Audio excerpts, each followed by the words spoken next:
Halo Jemara, pagi ini kita akan ngobrol-ngobrol santai untuk mengisi mungkin kekosongan gitu ya, dengan seorang anak Kartini secara ideologis, yaitu Ibu Ana SPD SHMH. Tapi panggilan akrab biasanya dipanggil dengan Mbak Ana begitu.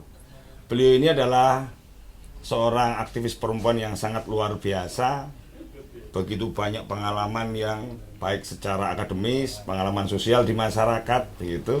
Nah, saya akan mencoba memberikan gambaran seperti apa sih Mbak Ana ini di masyarakat Jepara khususnya. Kalau kita kenal sebenarnya Mbak Ana ini tidak hanya di Jepara, bahkan di wilayah Provinsi Jawa Tengah secara nasional, beliau ini kiprahnya sangat luar biasa di dalam rangka untuk melakukan gerakan pemberdayaan perempuan. Nah, kalau saya boleh mengenalkan ini, Mbak Ana itu lahir di Jepara tanggal 8 Januari 1964 ya. Pekerjaan sebagai advokat. Punya pengalaman organisasi yang sangat luar biasa. Yang pertama adalah Presidium Wilayah Koalisi Perempuan Indonesia Wilayah Jawa Tengah. Ini tahun 2004-2009 ya Mbak Ana ya. Terus kemudian anggota tim TP2A Kabupaten Jepara tahun 2013 sampai sekarang ini. Kemudian juga menjadi anggota Dewan Pendidikan Jepara, yaitu tahun 2014 sampai tahun 2019 kemarin. Kemudian anggota Dewan Pendidikan Jepara kembali di tahun 2019 sampai tahun 2024 yang akan datang. Ada juga kesibukan yang lain adalah sebagai Direktur Organisasi Bantuan Hukum Lembaga Pemberdayaan Perempuan atau LPP Sekar Jepara dimulai tahun 2016 sampai sekarang ini. Nah, Mbak Ana ini adalah seorang perempuan yang sangat peduli dengan perempuan lainnya. Itulah Kartini begitu kan. Tertarik dengan dunia perempuan terutama untuk akses pendidikan dan pengembangan pemberdayaan perempuan. Nah, ini yang menarik lagi nih.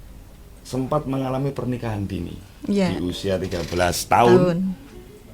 Pengalaman hidup yang waktu itu bersama dengan ibu angkatnya terpaksa harus dinikahkan.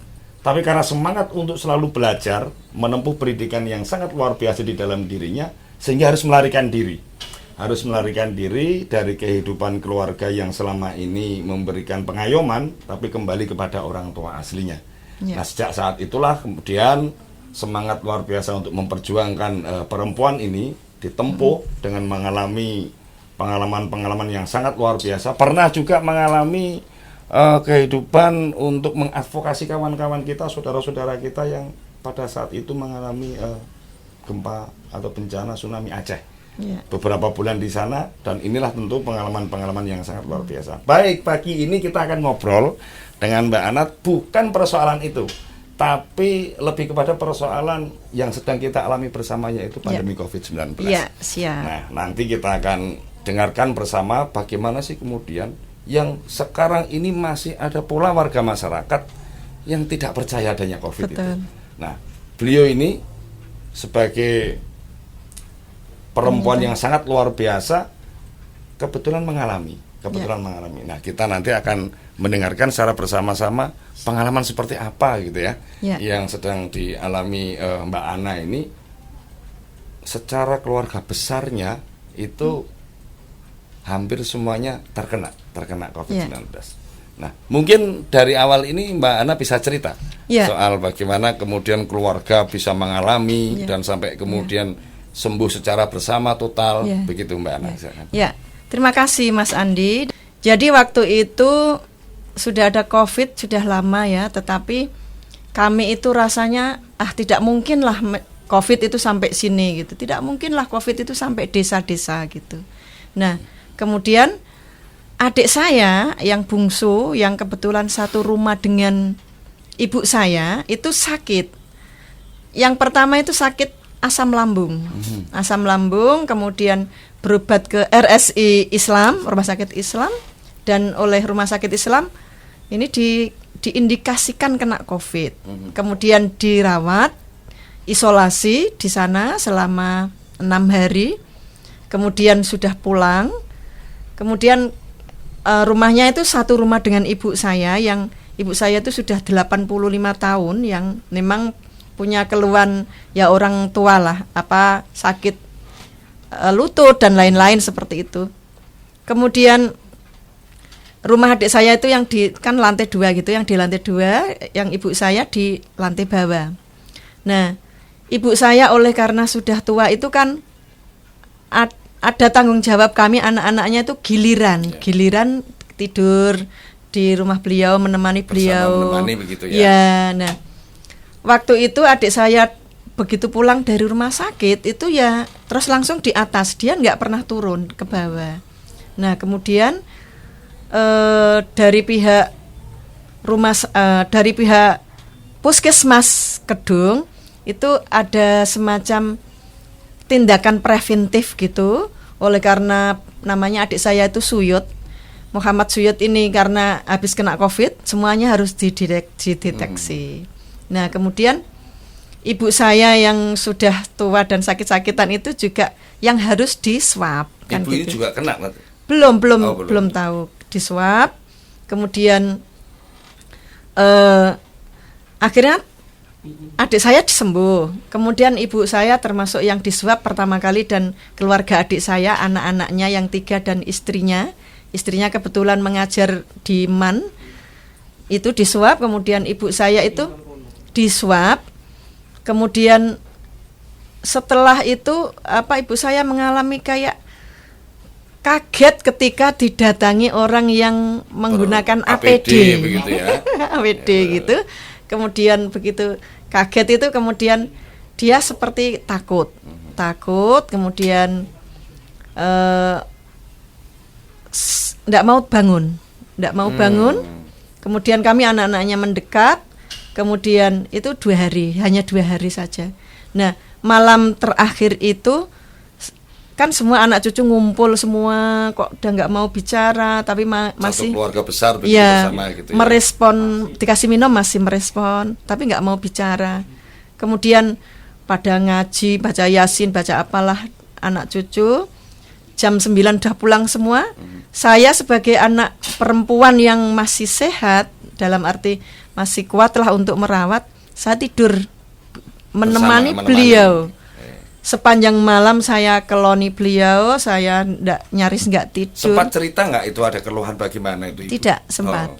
Ya biasa, karena setiap bulan memang ibu punya jantung yang harus kontrol ke Kartini. Nah keluhannya ya kadang sesak gitu. Tapi jantung bukan paru-paru gitu. Nah kemudian sepanjang malam itu setiap ini saya kasih minum masih merespon. Kemudian karena saya paginya itu dari PN Pati ada sidang di sana, kemudian kurang karena istirahat. Sebagai advokat juga memang sibuknya luar biasa begitu. Kurang istirahat, kemudian sepanjang malam melayani ibu saya tidak tidur. Akhirnya saya yang ngedrop. Paginya saya ngedrop, kemudian saya langsung lari ke tempat adik saya Nur Faizah yang bidan itu. Saya minta. Waktu itu bulan apa ya Mbak ya? Bulan November kalau tidak salah. Artinya November. Sudah berjalan di Jepara ini hampir 7 bulan ya. Iya. COVID itu ada gitu ya. Iya.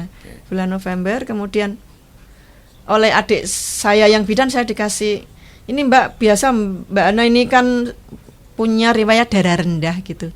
Kalau kecapean ya memang ngedrop gitu.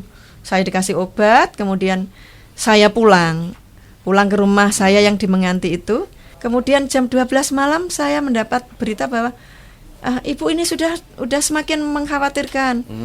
Saya akhirnya dipapah juga, dibawa dengan mobil ke rumah ibu dalam keadaan sakit. Sampai sana udah meninggal. Ibu saya meninggal, kemudian saya masih enggak bisa mendekat karena kondisi saya tiduran di kamar dan saya enggak melihat bagaimana prosesi memandikan dan lain-lain. Waktu itu ada petugas dari Puskesmas Kedung untuk, meskipun ibu ini belum keluar hasil swabnya, tapi diindikasikan COVID, maka harus prosedur COVID. Nah waktu itu keluarga besar kami karena ingin istilahnya kalau orang Jawa itu ngupokoro, orang tua sudah setua ini kemudian tidak dimandikan cucu-cucunya, itu rasanya gimana gitu.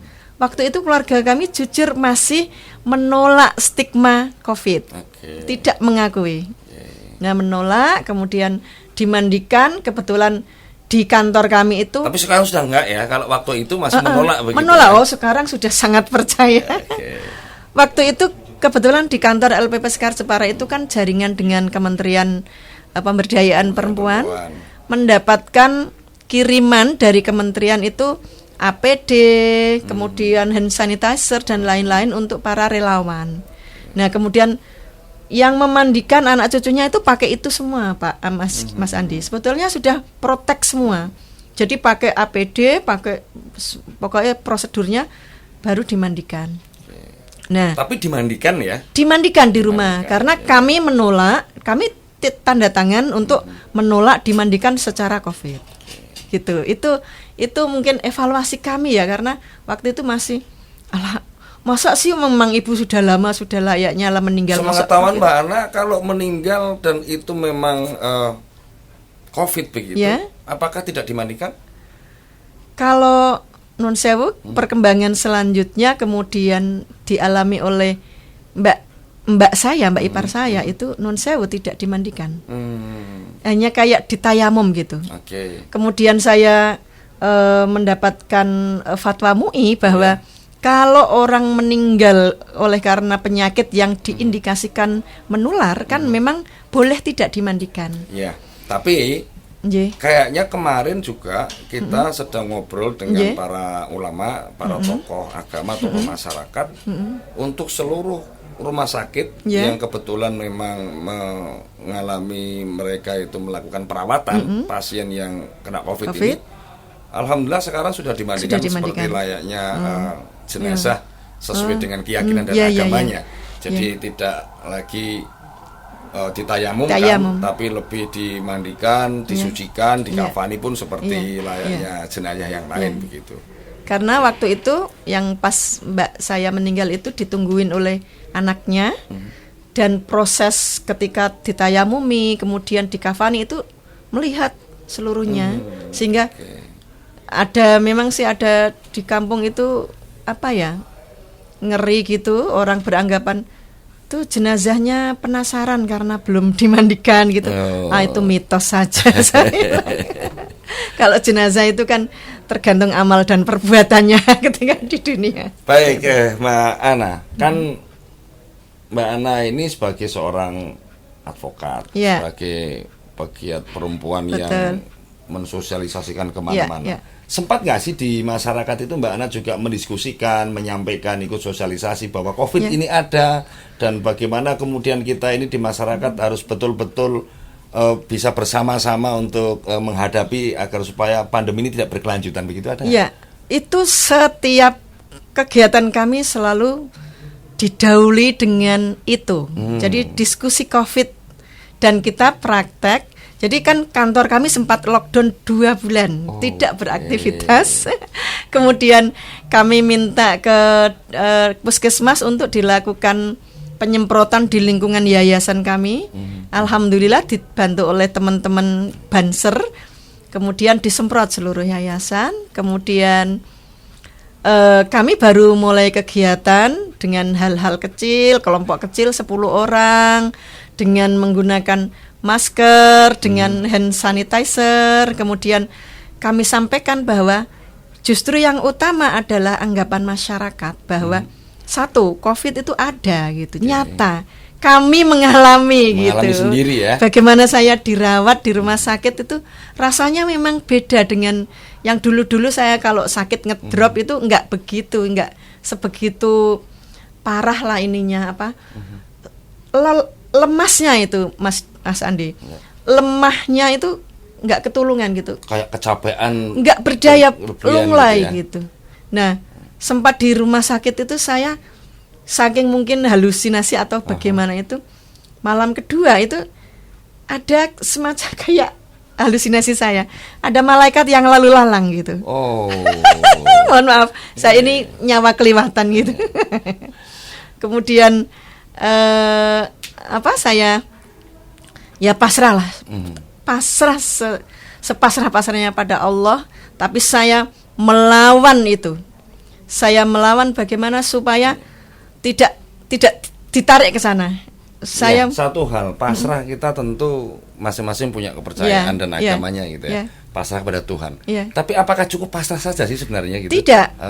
Harus berusaha melawan. Saya melawan, luar biasa saya melawan. Seperti apa itu bentuk perlawanan Mbak Ana pada saat itu? Yang saya yakini adalah karena itu harus dilawan dengan kondisi tubuh yang imun tubuh, imunitas kita sehingga harus kuat gitu ya. Ya, bagaimana imun saya itu tertata begitu. Saya makan apa saja, minum itu sehari 2 botol besar itu habis. Nggak pingin minum, saya minum terus.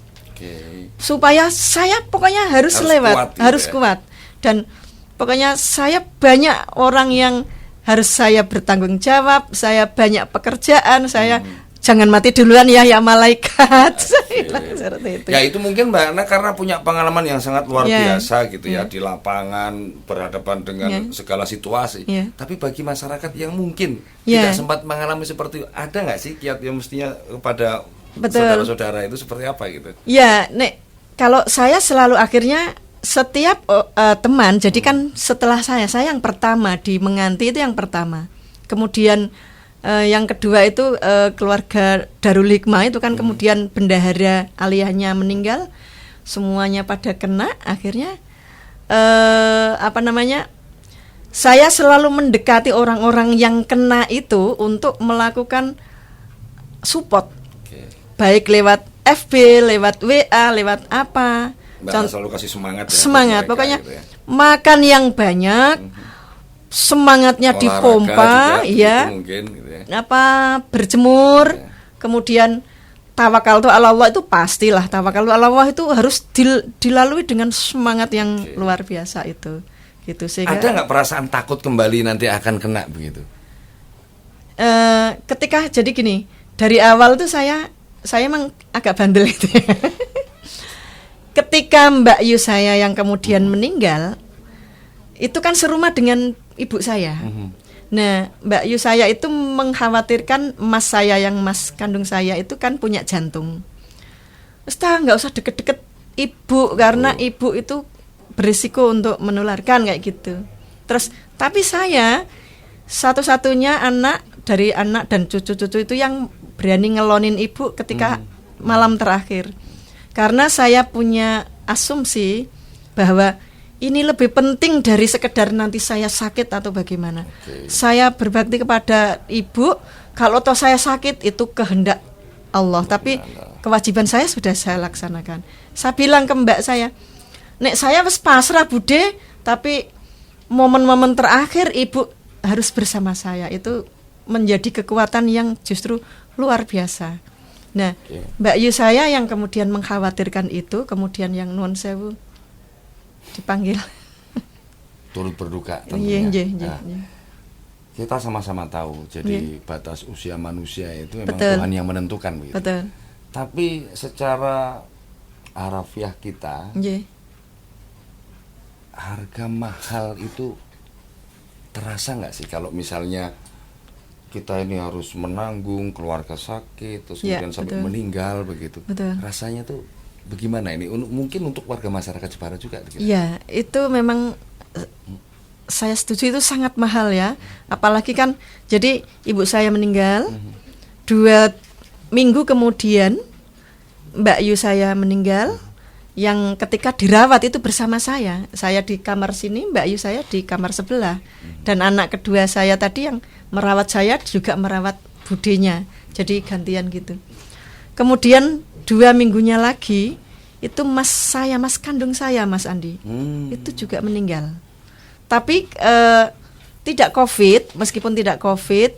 Kemudian ketika sudah ini dibawa ke Graha, di Graha kemudian di Graha tidak dibilang COVID.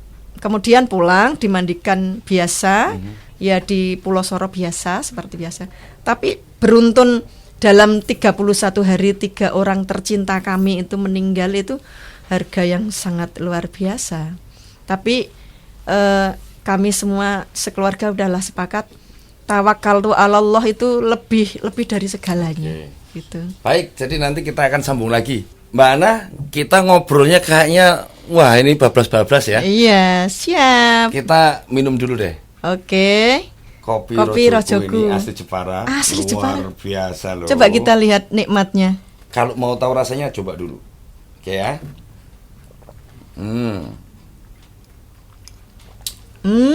Jos tenan. Ya, Mbak Ana, jadi ada nggak sih reaksi masyarakat itu di lingkungan Mbak Ana ketika keluarganya itu kena gitu? Ya, sangat beragam. Sebagian besar masyarakat menstigma. Jadi kami sempat tidak berani keluar rumah karena misalnya sekedar belanja ke dekat rumah saja itu nggak berani. Keluar Karena aja nggak berani karena orang begitu melihat kita langsung minggir. Gitu, masih dianggap sebagai apa ya, kutukan atau apa gitu, yang kami sedih. Kemudian kami sudah ismannya sudah selesai, mendapatkan surat cinta dari Dinas Kesehatan bahwa kami sudah bebas. Ya alhamdulillah sudah ada perhatian dari pemerintah bahwa kami itu kan memang kerjanya karena mendampingi korban, tidak bisa ditunda dan lain-lain, itu kan sering ke lapangan lah. Orang-orang yang kayak kami itu kan resisten.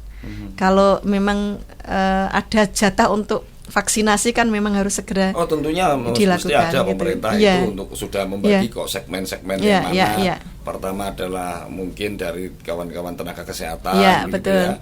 Terus kemudian sebagai pelayanan umum di pemerintahan, termasuk Mbak Ana ini bagian untuk itu. Betul. Maka nanti akan komunikasikan saja itu siap. Dinas Kesehatan gitu ya. Dan mungkin ini yang terakhir gitu. Mbak Ana ini kan mungkin tidak mudah ya melewati situasi yang seperti ini. Jadi bagaimana sih bisa sekuat itu dan satu keluarga begitu untuk bisa tetap bertahan dan bersemangat untuk melawan COVID gitu. Jadi ini Mbak Ana bisa bercerita deh soal itu untuk warga masyarakat khususnya yang ada di Jepara begitu. Satu, warga memang harus percaya bahwa COVID itu memang ada. Dan yang saya masih sering sedih adalah soal pemahaman masyarakat yang menuduh dalam tanda kutip. Tuduhan seperti apa itu? Menuduh dalam tanda kutip orang tuh kalau sakit kemudian dibawa ke rumah sakit meskipun tidak COVID itu di-COVID-kan. Nah itu yang harus clear. Harus clear dalam arti di pihak rumah sakit juga datanya gitu ya harus juga transparan. Kemudian itu mungkin isu dari mulut ke mulut juga tidak tahu. Misalnya halo, orang tabrakan kok di rumah sakit disuruh tanda tangan COVID misalnya seperti itu. Nah, itu masih ada anggapan masyarakat yang pihak dinas tenaga kesehatan itu hanya mencari data. Itu yang saya sebetulnya sedih karena kami sekeluarga mengalami. Apakah anggapan itu menurut Mbak Ana benar? Menurut saya salah. Karena bisa kok ditanya ke dinas kesehatan bisa diklarifikasi ke rumah sakit mana yang mengeluarkan. Makanya ini juga semakin banyak mungkin nanti obrolan dengan Mas Andi ini dengan pihak rumah sakit atau dengan pihak mana yang mengcounter masalah-masalah itu. Karena sampai sekarang jujur masih banyak yang berpendapat seperti itu. Sehingga ada tetangga kami itu yang sakit luar biasa, itu tidak berani ke rumah sakit, khawatir dianggap COVID. Nah itu kan membahayakan menurut saya. Kalau saya justru waktu itu saya minta pihak dokter puskesmas, Bu dokter tolong saya dicarikan rumah sakit di mana saya bisa ditampung. Jadi saya yang minta untuk dirawat. Kemudian ketika ambulan datang dan menjemput saya pas hari Jumat, pas Jumatan gitu kan, tetangga pada heboh gitu ya. Tetangga pada kenapa tadi Mbak Ana nggak lari saja ya ketika dijemput? Loh, saya yang minta untuk dirawat karena saya sadar kesehatan, saya bilang. Nah, bagaimana kami bisa struggle, bisa berjuang, bisa survive, karena itu tadi saya bagaimana ini semua yang terjadi itu kehendak Allah. Yang namanya virus itu makhluk Allah yang diturunkan untuk kita semua, untuk yang mungkin kita belum tahu apa sih maunya Allah menurunkan COVID ini, tapi ini memberikan kesempatan untuk kita bagaimana kita terus-menerus kita punya berjuang. kewajiban untuk berusaha ya, Iya, berikhtiar begitu iya kan. betul. Bagaimana kita berjuang dengan apa yang ditentukan oleh Allah itu kita berjuang. Menurut saya sama dengan ketika kita tidak punya beras, kita miskin, ya berjuang bagaimana kemudian kita bisa dapatkan beras, nah gitu ya. sama ketika kita sakit, ketika kita pernah kena COVID, ya bagaimana kita melawan supaya penyakit ini hilang dari kita. Adapun nanti ada yang meninggal, ada yang bagaimana, itu wallahu alam lah. Tapi kita sudah berjuang sekuat tenaga dengan menjaga imun kita supaya tetap fit, supaya tetap terjaga, makan yang sebanyak-banyaknya. Lah ini ada mantan pacar datang. Makan yang sebanyak-banyaknya, kemudian terutama minum, Mas Andi. Saya tuh minum, Harus banyak minum ya. minum air putih itu tengah malam, pagi, pokoknya kita nggak pingin minum, minumin aja. Karena itu untuk, saya merasakan itu untuk imun kita supaya terjaga gitu. Baik, mungkin untuk menutup obrolan sementara kita ini, Mbak Ana ada pesan-pesan ya untuk warga masyarakat, khususnya di Jepara nih, khususnya di Jepara, agar supaya sama-sama masyarakat Jepara itu betul-betul memahami. Karena tadi saya dengarkan Mbak Ana cerita, masih ada sih sebagian masyarakat yang mungkin nggak percaya begitu. Betul. Makanya kita ini cerita, Mbak Ana ceritakan bagaimana kemudian agar supaya masyarakat ini percaya betul, dan kita sama-sama menjaga. Yang pertama tentunya adalah kesehatan, imunitas kita harus kuat begitu. Mbak Ana bisa cerita soal itu.